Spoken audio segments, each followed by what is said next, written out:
शर्मा, आप देख रहे हैं नारद न्यूज। नारद न्यूज की विशेष पेशकश में हम आपको आज भारत के नामी ग्रामी पहलवानों से रूबरू करवा रहे हैं। अखाड़े में दमखम दिखा रहे इन पहलवानों के मन में केवल दंगल जीतने का ही द्वंद्व नहीं चल रहा। ये पहलवान कुश्ती के गुर तो दिखा ही रहे हैं, साथ ही ये सरकारी भर्तियों की भी तैयारी कर रहे हैं।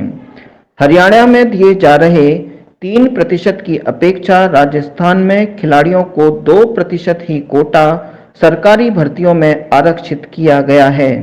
इन पहलवानों की राजस्थान सरकार से एक मांग यह भी है कि इस कोटे को 3% किया जाए।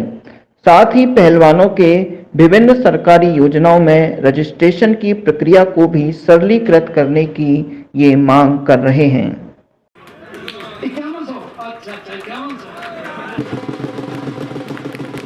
आज हम इन पहलवानों से जानेंगे कि देह को सुडौल कैसे बनाएं और कुश्ती के बारे में भी बात करेंगे। और सबसे बड़ी बात आज हमारा जो मुद्दा वो ये है कि क्या जिम में पसीना बहाना जरूरी है या फिर मिट्टी की सौंधी सौंधी खुशबू और इस देसी विधा जो कुश्ती है इससे भी हम अपने देह को बलिष्ठ बना सकते हैं।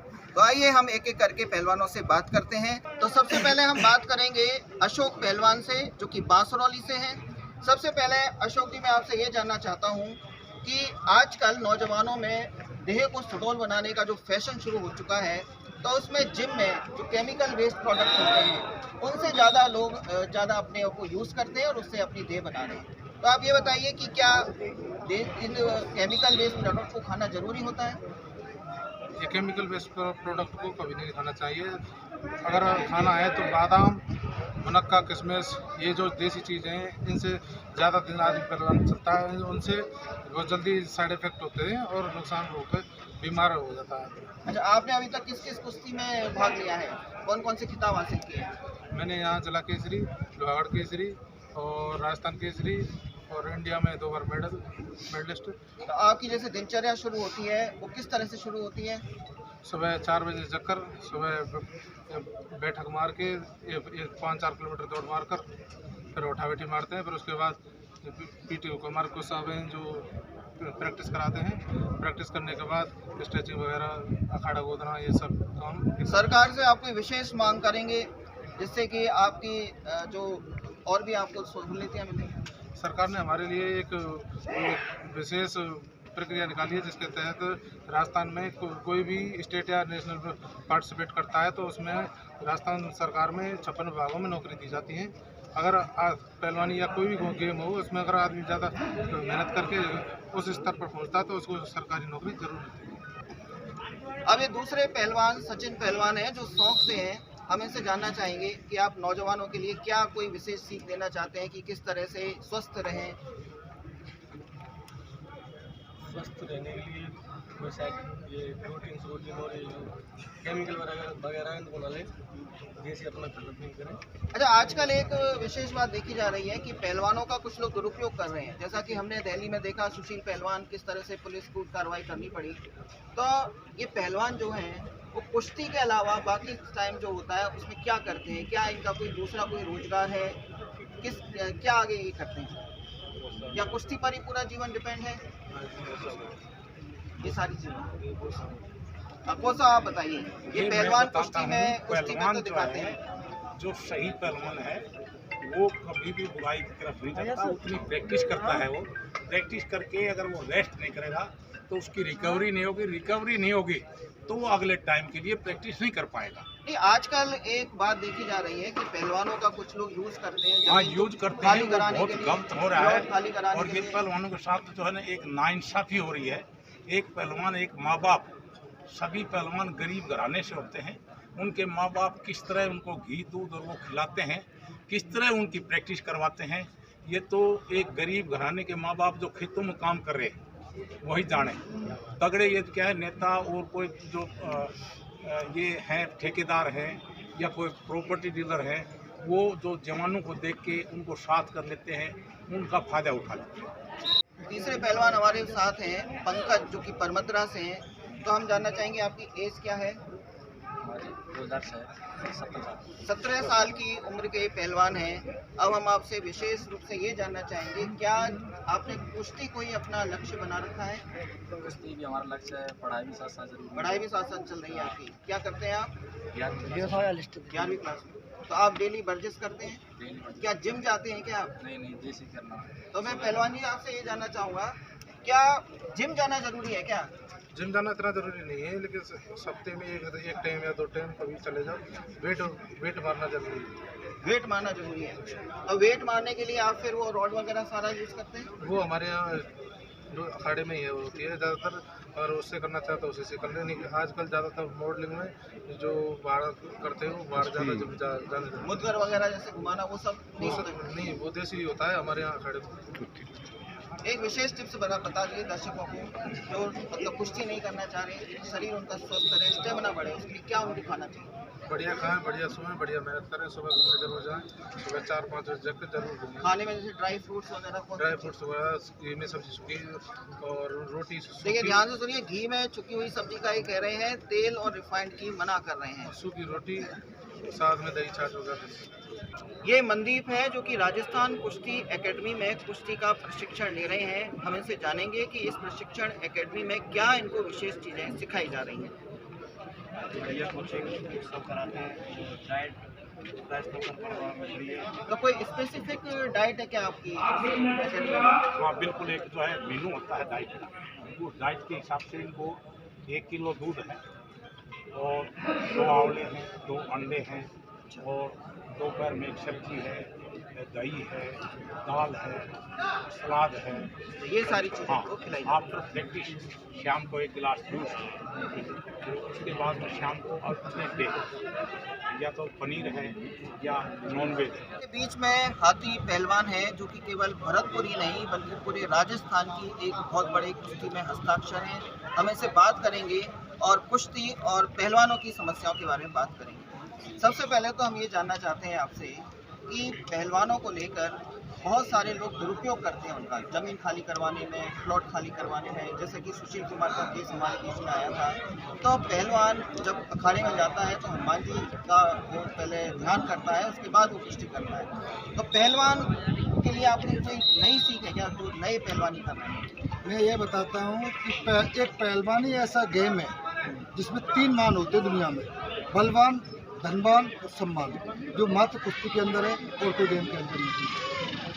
पहलवान हो जाता है तो बल हो जाता है, बलवान हो जाता है, धनवान आप ही हो जाता है जो अच्छा खिलाड़ी हो जाता है, और सम्मान वही एक ऐसा है जो गुरु जी के पैरसीधा में सामने मेरे गुरु जी खड़े हैं, सत्यनारायण जी अंतर्राष्ट्रीय रेफरी हैं और गुरु वेस्ट से सम्मानित है, भरतपुर के खिलत कर है लंबे समय से। अभी इनका रिटायरमेंट हुआ है 31 जनवरी।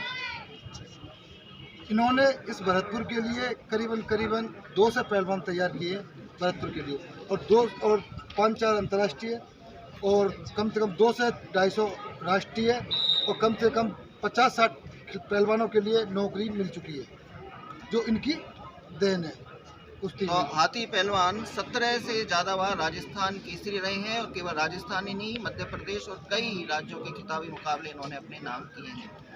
आज हम आपसे एक बात करना चाह रहे हैं कि भरतपुर के पहलवानों का किस तरह से ओलंपिक, जैसे फ्रांस ओलंपिक 2024 अभी होने वाला है, बहुत से पहलवान जाएंगे, तो और आप सरकार से क्या मांग करना चाहते हैं कि कैसे कुश्ती का नाम पूरे भारत में भरतपुर के नाम से जाना जाए? अभी सरकार ने बहुत अच्छा बजट दिया है, राजस्थान में मात्र भरतपुर के लिए कुश्ती और कबड्डी के लिए स्पेशल बजट दिया है।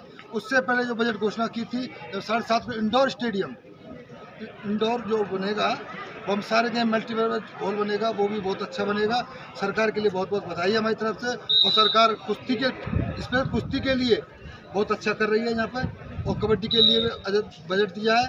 और अभी हमारे मैं खुद राजस्थान स्पोर्ट्स जो पॉलिसी चली है राजस्थान में ऑटो ट्रेन की या 2% कोटा की, जिसमें मैं खुद राजस्थान पुलिस में कार्यरत हूँ। अभी ये मेरा भांजा अशोक पहलवान ये सब इंस्पेक्टर से भर्ती हुआ है। इससे पहले एक प्राची थी तीरंदाजी की, वो भी स्पोर्ट्स कोटा से भर्ती हुई है।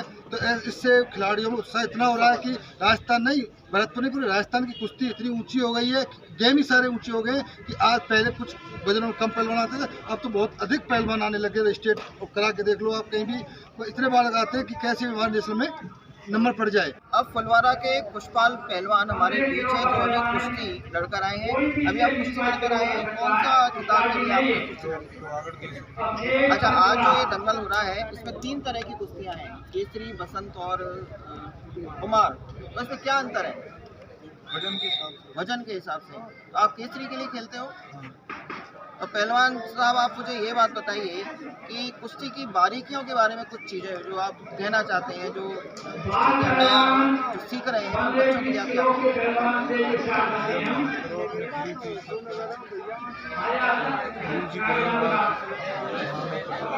गुरु की इज्जत सबसे बड़ी बात इन्होंने यहाँ पर बताई है। और खाने पीने का क्या ध्यान रखें?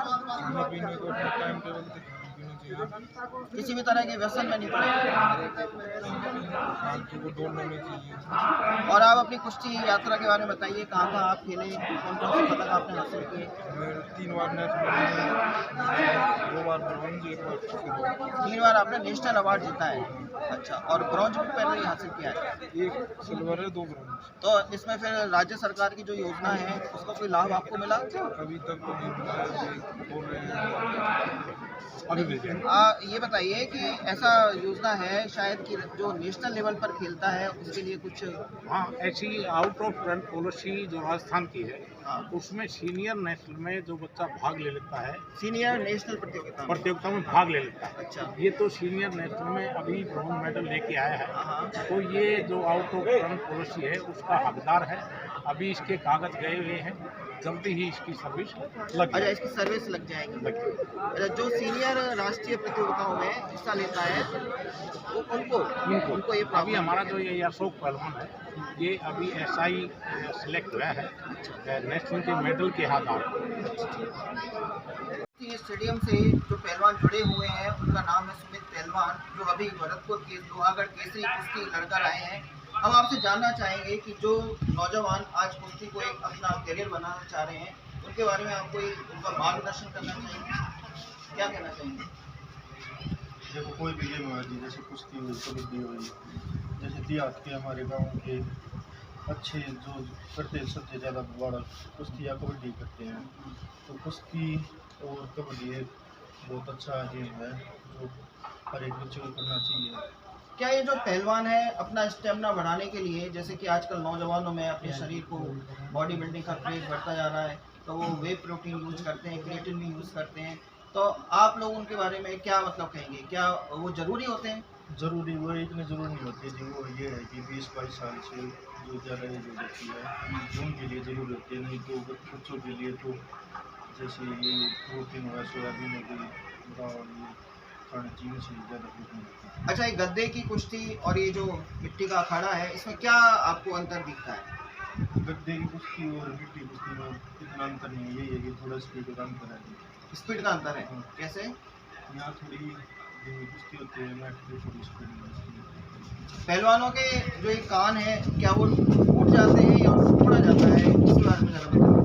कान अपने आप टूट जाते हैं कि बचपन से आप 10-12 साल को रेसलिंग करता है। अच्छा, ये हाथ करने से अपने आप टूट जाते, कोई नहीं चढ़वाता कान किसी को, कोई शौक नहीं।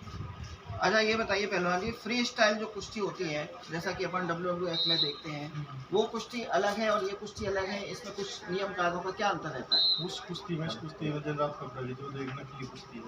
अच्छा, असली कुश्ती तो आप ये देख रही है, कुश्ती है असली। ये असली कुश्ती है, उसमें कोई नियम वगैरह नहीं होते जिसमें ग्रेट खली वगैरह लड़ते हैं?